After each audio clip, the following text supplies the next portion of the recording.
Tinuldukan ni Tanggol ang buhay ni Rigor sa harap mismo ni Marites. Walang pakialam itong si Tanggol kahit kamumuhian pa siya ng tuluyan ni Marites.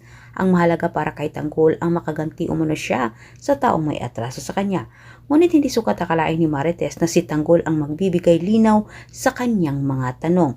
Tinatanong ni Marites itong si Tanggol bakit umano abot langit ang galit nito kay Rigor at humantong pa ito sa patayan kung matagal naman umano itong sumama kay Ramon. Iginit ni Tanggol na wala umano siyang alam sa sinabi ni Marites at nagulat din itong si Tanggol nang binanggit naman ni Marites ang pangalang Ramon Montenegro. Ito umano ang totoong tatay ni Tanggol.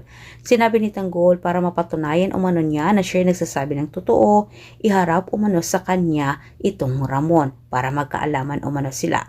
Bagay naman na tinanggap din ito ni Marites. Samantala, napigilan man ni David itong si Ramon na kitain itong si Marites, ngunit hindi rin ito napigilan na magkita si Mercy at Nita at Ramon. Hindi nawala-wala sa isip ni Ramon ang mga sinabi ng dalawa patungkol ito sa binatang tumangay kay Mokang, na kung saan tinawag nila ito sa pangalang Tanggol. Nararamdaman ni Ramon na may mali umano sa kinilalang anak niya ngayon, pero hindi nagpapahalata itong si Ramon sa piking Jesus.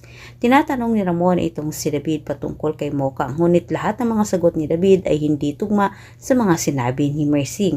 Maya-maya lang nakatanggap ng tawag itong si Ramon mula kay Marites at sinabi nito na kailangan umano nilang magkita kasama itong si Tanggol. Dagdag pang sinabi ni Marites na tsugi umano ni Tanggol itong si Rigor.